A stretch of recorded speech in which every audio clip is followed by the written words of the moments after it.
오늘의 주제는 시인의 순환이라 했습니다. 시인이 순환당을 노래하고 또 세상의 불행을 노래합니다. 그 시인의 순환을 내면의 순환과 외면의 순환으로 나누고 내면의 순환을 두 차례, 외면의 순환을 두 차례 다룹니다. 내면의 순환 첫 번째가 사로잡힌 심정이라고 했습니다. 시인은 행복한가 불행한가 하고 물어보면 시인은 불행하다고 스스로 많이 순례했습니다. 그것은 시인의 삶이 불행하다는 말이기도 하고 시인이 사람들의 불행을 대변하고 노래해 주는 것이 자기 임무라고 생각하기 때문이기도 합니다. 시인은 자기 불행하게 마치 하늘에 날아다니는 새가 지상에 사로잡혀서 순환을 당하는 것 같다고 하는 시가 여럿이서 그 세 편을 여기서 들게 됩니다. 하늘을 날아다니는 새는 정말 자유를 누리고 있죠. 지상에 사로잡힌 새는 불행의 어떤 상징입니다.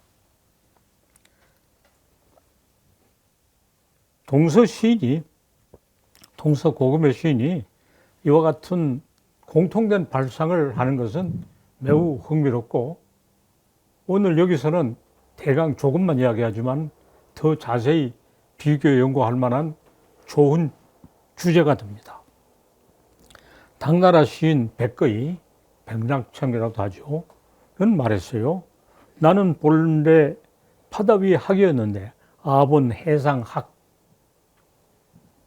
지금은 사람들에게 사로잡혀 닭의 무리와 함께 모이를 쪼아먹는 신세가 되었다고 했습니다. 고향은 아득한 어느 곳인가 구름과 물 겹겹이 막혔구나. 고향 묘하천 운수 중중격이라고 했습니다. 자기가 원래 살던 곳으로 돌아가지 못하는 것이 못내 아쉽다고 했습니다. 백거의 시대 이래로 동아시아에서는 글을 잘 지어 과거에 급제하고 관원이 된 사람이 또한 시인이기도 했습니다. 시인과 관원이 불가분의 관계, 서로 겹치는 관계인 것 같지만은 엄격히 따지면 그렇지 않습니다. 시인이 관원으로 살아가는 것은 자기 생계를 위해서 부득이한 일이라고 여기고 학이 하늘을 날지 못하고 사로잡혀 양육되는 것 같은 처지와 다름없다고 이 시에서 한탄했습니다. 닭의 무리라고 일컬은 범속한 관인들과 다름없이 취급되는 것이 치욕이라고 했습니다. 닭이란 건 원래 사람이 주는 모이를 먹고 살고 날개가 있어도 멀리까지 날아가지 못합니다. 살고 있는 그곳이 태어난 고향이죠. 하늘을 나는 학이 사로잡힌 것은 처지가 다르다고 했습니다. 학이나 닭을 잡아놓고 기르는 주인인 군주에게 닭은 당연히 복잡하고 사로잡힌 학은 한거를 하고 반감을 가지지만 떠나가면 살 길이 없다고 한탄했습니다. 아주 절실한 사연이죠. 우리나라 조선시대 이달, 호를 송곡이라는 송곡 이달은 시인의 처지가 학과 같다는 것을 위와 대체로 같으면서 또 다르게 말했습니다. 외로운 학, 먼 하늘을 바라보며 밤이 차가워 다리를 하나 들고 있다. 고학 망요공 야한 그 일족이라고 했습니다. 이 학은 누구를 주인으로 섬기지 않고 홀로 서 있으나 외롭고 괴로워 견딜 수 없다고 하는 그 모습을 그렸습니다. 밤이 차갑다는 것은 시간이나 온도를 말하는 것만 아니라 삶이 살아나기 어렵다 하는 고난을 말합니다. 이해하는 사람도 도와주는 사람도 없습니다. 시를 짓는 보람이 없고 생계가 막연하고 별난 짓을 한다고 지탄의 대상이 된다는 말을 했습니다. 이 이달은 흑윤이 시를 배운 스승입니다. 흑윤이 이달에 전기를 지어서 이 참 고독하게 살고 한 시인의 이야기를 후세에 전하고 있습니다. 이달은 어머니가 천안신분이어서 종모법에 따라서 천의신분을 물러받고 멸시를 받으면서 살아야 했습니다.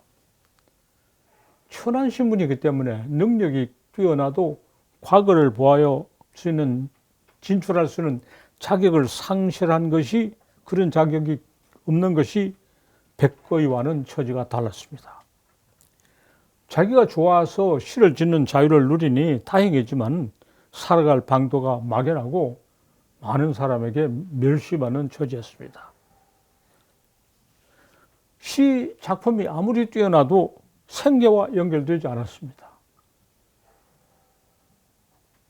오랫동안 10분 아니라 3분을 쓰는 사람도 문인이 글을 팔아서 생활하는 그런 법은 없었습니다.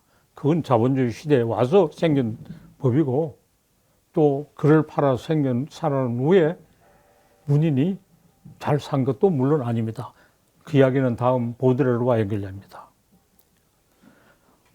예사사랑과 우리 그 일상적인 가치관에 순응하지 않고 자기 처지에 만족하지 않았기 때문에 기이한 행동을 한다고 지탄을 받고 더 살기 어려웠던 것이 이런 시인의 삶이고, 요 화학이라는 시는 아주 짤막한 시인데 짤막한 시에 그런 모습이 잘 나타나 있습니다.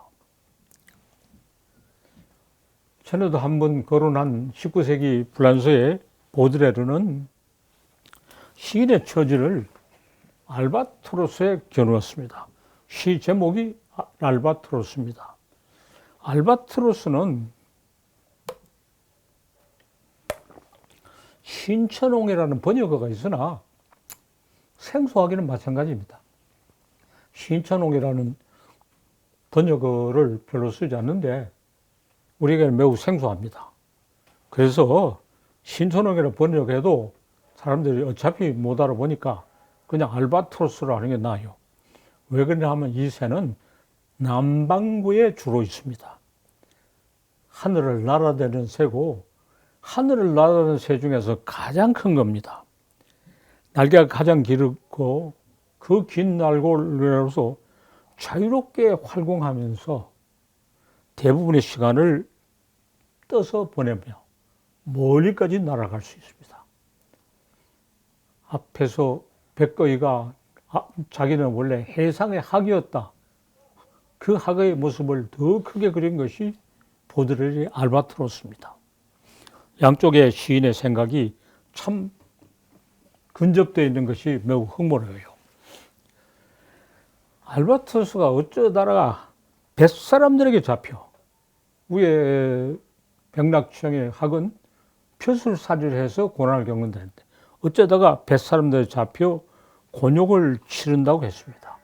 그렇듯이 하늘에 날 때는 그 자유를 누리던 알바트로스가 뱃사람한테 사로잡혀가지고 온갖 순환을 겪는, 어떤 사람은 그 파이프 담배로 부리를 찢기도 하고, 어떤 뱃사람은 알바트로스의 뒤뚱거리는 걸음을 흉내내기도 하고 온갖 웃음거리가 되는 것을 한참 묘사했습니다.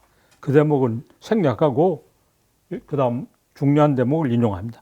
자유를 잃고 불운하게 된 시인이 마치 사로잡힌 알바트로스 같아서 땅에 추바된 신세로 야유에 휩쓸리고 엑실레스로스 오모레데스 위에 야유의 가운데 이 땅에 추방되어 있다, 이렇게 했어요. 거대한 날개가 걸음걸이를 방해한다. 세젤 드지앙 랑페슈드 막쉐. 그 거대한 날개가 날아다니는 데는 소용되지만은 걸음걸이를 오히려 방해하고 있어요. 시인은 그런 이상이 높기 때문에 현실을 살아가기는 오히려 더 어렵다. 이렇게 이야기했습니다. 이것은 그 시인의 처지를 말해주는 그 시로서 많이 애독되고, 보드레르의 대표작이며 또 상징주의 시의 아주 좋은 본보기를 보여주는 걸로 높이 평가됩니다. 보드레르가 이 시에서 말한 뱃사람들은 백거의 시에서 학을 기른다고 하는 주인과 바다에 날아가드는 새를 괴롭히는 점은 같지만은 그 정체는 다릅니다. 정치 권력을 가지고 자유로운 시인을 잡아두고 괴롭히는 군주가 아니고 그 시대는 가지고 금력을 휘두르면서 횡포를 자아내는 시민계급입니다. 금력을 우습게 여기는 이상주의 신이 선망해되지 못하도록 이 돈을 가지고 뻐기는 시민계급은 야유하고 방해합니다. 이것이 상징주의 시인들이 가장 뼈저리게 느끼던 일입니다. 낭만주의 시대와 상징주의 시대가 어떻게 다르냐면, 낭만주의 시대는 시민혁명이 일어날 때입니다. 시인이 시민과 함께 시민혁명을 일으킬 때 시인과 시민 사이에 분열이 없고 시민이 그러한 시인의 자유를 위한 투쟁을 노래하는 것을 환영하고 따랐습니다. 그러나 19세기 후반이 돼서 시민이 승리하면서 지배계급이 되면서 프랑스 역사에 대해서 아주 정확하게 찍어내면 1848년 7월 혁명이 성공함으로써 시민혁명이 일단 성공됐어요. 그때부터 이제 시민계급이 갑질을 하면서 자기의 동반자였던 시인을 깔보기 시작하고, 시인은 시민에 대한 어떤 반감 때문에 현실과 다른 이상을 더 추구하게 되고, 그런 소에 대한 반발로 시민이 공감을 기대하는 게 아니라 그 야유에 어떤 한가하는 시를 쓰게 되며 내면 세계에 더 많은 의미를 가지게 된 게 상징주의입니다. 낭만주의 상징주의와 시대가 달라져요.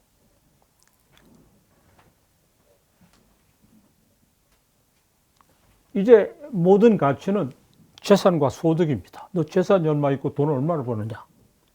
이제 재산도 소득이 없어 무산계급에 가까워진 시인이 이해 타산을 넘어서는 초월적인 가치를 내고자 하고, 시민은 그것을 우습게 생각하고 야유하고 인간 말자라고 취급하는 이런 심한 분열상이 나타납니다. 이게 이 알바트로스라는 시가 아주 잘 보여줍니다. 그래서 백거의 경우, 이달의 경우, 보드레르의 경우가 비슷한 발상을 하면서도 시대적, 사회적 차이가 있는 것을 우리는 주목할 수가 있어요.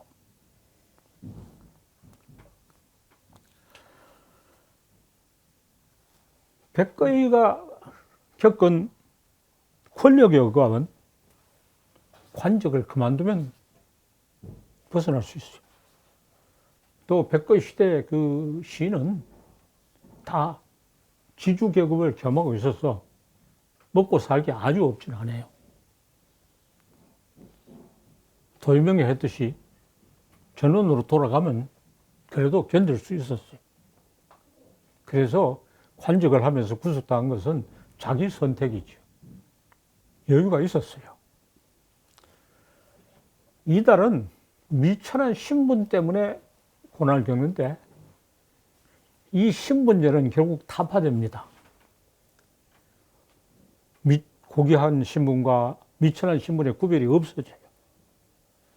그러나 보드레르가 겪은 금전의 횡포는 벗어날 수 없을 만큼 완강하고 참고 견딜 수 있는 여지가 남겨두지 않습니다. 벗어나면 그만이다.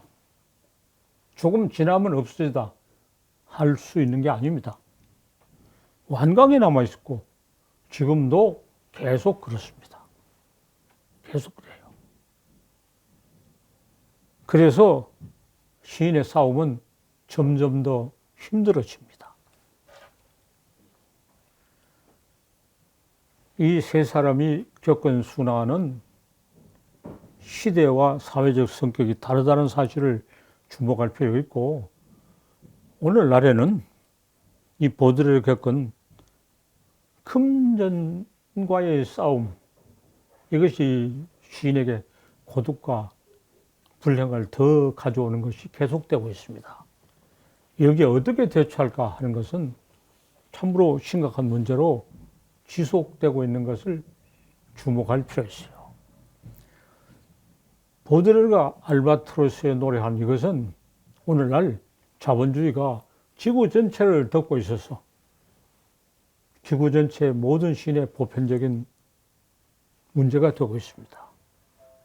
여기에 대해 물론 공산주의 혁명이 있고 사회주의 체제가 들어선 걸 알고 있습니다. 그럼 어떻게 되느냐? 예, 자본의 지배로 벗어난 대신에 공산당의 일당 독재가 공산주의 이념을 신령한다는 이유로 시인이 자유롭게 노래하지 못하게 하고, 시인이 공산당의 대변자이게 하고, 밥은 먹여줘요. 시인, 작가도 작가 동맹에 가입하면 매달 일정한 월급이 나옵니다. 작품을 써서 얻는 수입이 얼마 안 되는 것은 가외 수입이고 기본은 월급이에요. 먹고 살게 됐지만은 자유를 얻어야 돼요. 그렇게 된 공산당 지배하의 사회주의 체제에서 시인이 사로잡혀서 생기는 고난을 노래하는 시가 있는 것 같지 않아요. 그런 것을 노래할 수 있는 자유마저도 없어요. 자본주의 시대는 이런 보드레르 같은 노래를 아무리 말해도 괜찮아요. 뭐 야유와 멸시의 대상이 되더라도 어떤 권력에 의한 제재 같은 건 없어요. 그러나 이제부터는 시대가 국면이 달라지면 그러한 것을 할 수 없는 시대가 오는 것은 또 기막힌 일이라고 생각합니다. 여기서 우리는 시인과 사회, 시인의 어떤 사회적 소외, 거기에 대한 시인의 대응이라고 하는 일관된 주제를 가지고 더 광범위한 비교 연구를 할 수 있다 하는 이야기를 덧붙여서 할 수가 있습니다. 여기까지 이야기하고 토론으로 들어갑시다. 논의가 짧았기 때문에 토론 시간이 더. 그 우리나라 경우는 이 자본주의하고 시인하고 그 갈등 과정 이런 것들이 거의 없었다고 할 수 있어요. 뭐 이제 학생운동이 일어나거나 80년대 시민운동, 리얼리즘 문학이 나타날 때 그 갈등이 있었는데, 그런 갈등에 제일 첨단에 있었던 사람들, 예를 들면 황석영 같은 사람들은 월북을 했거든요. 네. 월북을 해가지고 김일성이 아주 뭐 특별한 악선을 특별한 대접을 받으면서 거기 잘 살았어요. 제가 알기로는 한 7년간 살았어요. 7년간 살다가 한국에 돌아와가지고 저쪽에 어렵게 한국에 돌아와서 방공법에 걸려가지고 옥살이도 했는데, 지금 선생님 말씀대로 하면 사회주의 국가에서 이제 월급을 남기고 공무원, 중공무원 대접을 해주는데, 어떤 시인의 자유나 시민의 자유나 민중의 자유 이런 것을 노래할 입을 틀어막는단 말입니다. 그럼 황석연이 거기 가서 여기서는 뭐 굉장한 혁명가처럼 형성했는데, 그쪽 김일성의 그 환대를 받으면서 잘 편안하게 잘 살다 왔단 말이에요. 그러면 자기의 그 꿈을 이상을 향해서 북한으로 갔으면 거기서 그만 영어의 정착을 하든가 그렇게 해야 될 텐데, 돌아왔다는 것은 거기에 실망을 느꼈다는 거고, 싶었다는 거고 여기 와서는 또 그쪽에 갔다 왔다는 걸 어떤 그걸 또 미천을 삼아가 또 이 어떤 사회적인 그 어떤 자기 할 소리를 하려고 하는 거예요. 그러니까 이거를 이 백거이라든가 이 시대 이 얘기를 들으면 과거에 급제해가지고 먹고 살 길이 없으니까 공무원에 코가 끼가지고 행동하는 거나 지금 이 사람들이 결과적으로 하는 것은 이 똑같단 말입니다. 그런데 일반 독자들이나 이 사람들을 보면 황석영이나 뭐 이런 사람들은 대단한 혁명가나 뭐 그러고 그런데 사실 선생님 이 논리대로 하면 이 속이 뻔히 들여다 보인단 말입니다. 근데 이게 진짜인 것 같아요. 야, 근데 그리고 네. 한마디 덧붙여가지고 황석영이가 그 살기는 굉장히 부르주아 아주 그렇게 잘 살거든요. 황석영 교훈까지 가버리면 굉장히 멀리 가버렸어요. 예. 차근차근 얘기해 봅시다. 우리 이 시인들은 왜 이 오데르 알바트로스 같은 이런 고난을 겪지 않는가? 덜 겪어요. 왜 그러냐 하면 서양 낭만주의 시인들은 시민혁명의 동참자이고 어떤 선구자였기 때문에 시민으로부터 지지를 받았다 그랬어요. 대표적인 예가 빅토르 유고입니다. 유고는 아주 그 시민혁명의 나팔수로서 칭송을 받았어요. 시민혁명이 끝나고 나서 이제 상황이 달라졌다 그러죠. 우리는 시민혁명이 계속 중입니다. 근데 시민혁명이 계속 중인데다가 일제시대는 독립운동, 또 최근에는 민주화 운동이 시민혁명과 함께 진행되기 때문에 시민과 시인의 그런 심한 분열이 생기지 않았고 민족시인, 민중시인이라는 것이 있어요. 1848년 이후에 유럽 사회는 민족시인, 민중시인은 전혀 없습니다. 시인은 개인고 외톨이였어요. 그게 차이예요. 그래서 민족시인, 민중시인, 시인이 춥고 배고파도 지지받고 옹호받기 때문에 위안을 얻었어. 뱃사람들에게 사로잡힌 알바트로스 같은 시인사라고 생각하지 않았어요. 그러면 그런 소외와 고독을 전혀 노래하지 않았느냐? 간간히 노래했어요. 간간히 노래했어요. 최근에 그런 시인으로는 김수영을 볼 수 있어요. 김수영의 시는 대부분 춥고 배고픈 시고 세상에 적응하지 못해서 하는 시입니다. 김수영은 그러면서도 왜 나는 작은 일에 화를 내는가 하고 하는 시가 있어요. 너무 절실하죠. 그런 그 자본주의 사회에서 느끼는 고독과 소외에 대해서 강하게 말하지도 못하고 목소리를 낮추어서 겨우겨우 말했어요. 그러면서 세상의 주류로부터 상당히 벗어나 있는 소외감을 이야기했어요. 그런 시인이 어쩌다가 풀 같은 작품을 썼다고 해서 굉장히 민중시인처럼 떠받들려진다고. 전혀 자기로서 뜻밖이고 발견했죠. 우리는 민중시인, 민족시인이 있어야 한다는 그런 요구에 조금이라도 해당되는 사람은 거기다 집어넣어줘요. 집어넣어줘. 시인의 경우와 소설 경우는 달라요. 소설가는 시인과 같은 소외를 겪고 고난을 겪으면서 소설을 팔아서 자본주의적 경쟁에서 어느 정도 성공도 거두어요. 시인은 전혀 그렇지 못합니다. 어느 나라든지 시 팔아가지고 돈 벌고 하는 법은 없어요. 소설가는 어떤 의미에서는 처세의 달인이다. 처세의 달인이죠. 시장에 작품을 팔고 시인과 함께 어떤 운동인이 주인이 권력에 칭송을 함으로써 혜택을 받는 혜택을 시인과 함께 누리면서 자기 작품을 팔아서 얻는 수익을 또 얻었어요.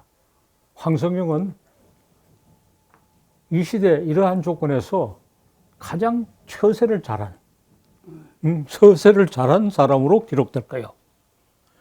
우리는 그 문학사에서 보면 작가가 대개 세상 물정 어둡고 못난 사람이 많지만은 아주 처세를 잘해서 성공을 한 작가들이 있어요. 예를 들어서 괴테. 괴테는 아주 시민 부르주아 집에서 태어났어요. 자기 할아버지가 돈을 많이 모은 사람. 그래서 그 경영수를 물려받은 사람이에요. 온갖 부귀영화 다 누리고 평가를 얻고 대작가로 대접을 받고 그거 괴테의 놀라운 처세술이고 성공술이죠. 괴테 소설은 제일 재미없고 지루하고 논설이 많아요. 어떤 면에서 소설이 되지 않았어요. 그러나 독일 사람들의 열등의식을 가지고 우리 대구에도 훌륭한 작가가 있어야 된다. 괴테가 그 좀 험한 말을 하면 개똥 철학을 노래하는 걸 가지고 독일 사람이 자기 열등의식을 메우는 데 써서 괴테가 대문화가 된 거라고. 그럼 앞으로 연구가는 황석영이 남북을 넘나들면서 그 모든 것을 가장 잘 이용해서 성공하고 정치적으로 평가받고 또 뭐 평가받고 장사에도 성공하는 그런 가장 이 험한 시대에 어려운 여건을 가장 잘 이용해서 성공한 작가의 예로 아마 황석영을 이야기할 수 있겠어요. 그러나 그런 재주를 부리는 것이 소설가는 어느 정도 가능해도 시인은 그 가능성이 매우 적어요. 그래서 여기서 시인의 경우를 이야기하고 소설가를 같이 이야기하지 않은 것이 그런 이유가 있어요. 하지만 황석영의 경우에는 처세라고 보기보다는 좀 자기 나름의 어떤 민족적 혹은 그 시대적인 고민, 갈등 이런 거를 치열하게 삶 속에 반영하다 보니까 같은 사실을 어떻게 보느냐. 악의적으로 이야기하면 처세고 선의로 이야기하면 매우 훌륭한 거죠. 괴테도 모든 사람이 훌륭하다고 이야기하는데 내가 공연히 트집 잡아 이야기하면 처세에 달리 나고 말하는 거예요. 그 황석영이는 처음에는 뭐 산포 가는 길 같은 그런 출발은 워낙 신선하고 좋았지요. 그러니까 그 낙인이 워낙 강해가지고 그걸 계속 이제 뒤에 들며지고 다니는 거예요. 들며다니면서 그 사람과 모든 것은 뭐 참여문학이라는 쪽에서 응원을 해주면서 소설을 쓰면서 베스트셀러. 그래서 무조건 베스트. 그 시대가 어떤 시대는 장애이면서 기회이죠. 어떤 시대는 그것이 장애이기 때문에 희생을 당하는 사람이 있고 그것이 기회균에 이용하는 당하는 사람도 있어요. 그래서 양면을 가져가게 하면 그것이 기회이기 때문에 이용한 사람의 아주 좋은 본보기를 내가 괴테라고 했는데 소설의 사회사 비론에 괴테의 성공에 대해서 괴테 운트 펠라크라는 책이 있어요. 괴테와 출판업. 괴테가 얼마나 출판업자하고 잘 아무나 말하면 잘 해먹었고 좋게 말하면 출판업자를 어떻게 잘 이용했느냐 하는 것을 말해주는 큰 책이 하나 있어요. 당시 독일에는 저작권법이라는 게 없었고 저작권이 전혀 보장되지 않으면서도 괴테는 그 저작권의 이익을 다 취급받았어요. 수당달은 그 당시 불란서의 저작권이 가장 확립돼 있고 죽과학의 계약서를 아주 명백히 썼는데도 불구하고 실제로 작품이 잘 안 팔렸고 잘 팔리지 않는다는 이유로 출판사 사장이 약속한 인세를 주지도 않았어요. 그래서 괴테의 성공과 수당달의 실패가 아주 대조가 된다고 소설의 사회사 비교를 썼어요. 그러면 황석영의 성공과 가장 대비가 되는 오늘날 작가는 누구일까? 오양호 선생이 대답할 수 있을 것 같아요, 오히려. 누굴까? 근데 그러니까 이제 이문열이 같은 사람은 이문열은 그와는 안 맞죠. 왜냐하면 반대가 되려면 맞았잖아요. 아니 불태우고 양쪽에서 남북에서 다 두드려 맞고, 응? 첫째, 남북에서 다 정치적으로 두드려 맞고, 작품 안 팔리고, 그런 실패 사례의 대표적인 작가가 있을 거예요. 그럼에도 불구하고 시간이 지나가면 스탕달은 굉장히 높이 평가받아요. 시간이 지나가면. 마찬가지로 그 황석영의 성공과 대조가 되는 어떤 작가를 보면 이 사람이 시간이 지나가면 반드시 더 높이 평가될 것이다 하는 생각을 가지고 사람을 골라야 돼. 근데 선생님 지난주에요 보들레르하고 이백을 비교를 하셨는데요. 보들레르를 중심으로 하는 일본의 상징주의 시인들의 시가 결국은 전 세계적으로 식민지 그래요. 결과적으로 그런 결과가 되죠. 그래서 또 참 세상의 생각의 움직임은 그래요. 프랑스 시민계급이 보드레르 같은 시인을 괄세를 하고 야유했기 때문에 거기에 대한 반발로 더 좋은 작품을 썼어요. 그래서 프랑스 시민계급이 제국주의가 되어서 세계를 침략할 때는 자기들이 원하는 것과 달리 천병이 되고 있어요. 그러니까 얻어맞았기 때문에 더 좋은 작품을 썼고 더 좋은 작품을 썼기 때문에 이용가치가 더 커질 거예요. 세상은 이렇게 그 생각관계가 맞물려 되는 거예요. 그래서 우리가 어떤 사물을 한 가지 기준에서 보는 것은 적당하지 않다. 적당하지 않다. 하고 말할 수 있어요.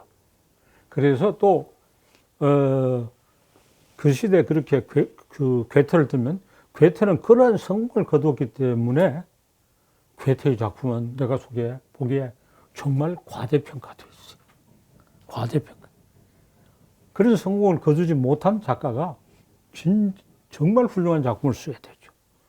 가령 수당달의 적가학은 그 뒤에 오늘날까지 거듭 높이 평가돼요. 아마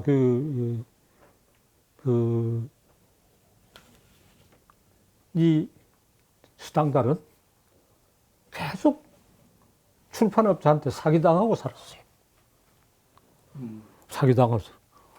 그래서 또 순전히 돈 벌기 위해서 잡문도 많이 썼고, 뭐, 정말 그 자본주의 사회가 되어서 생긴 폐해를 온몸에 안고 지났기 때문에 자본주의 사회가 어떤 사회인가를 해부하고 거기에 대해서 이렇게 심층적인 분석하는 작품을 쓸 수 있을 거예요.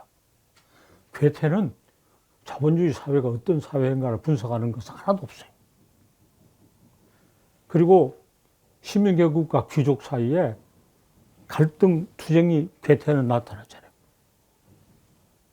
베르테르 같은 사람이 시민계급으로부터 관세를 받고 자살을 했다고 하지만은 빌레름 마이스터의 수업 시대부터는 전혀 그렇지 않아요.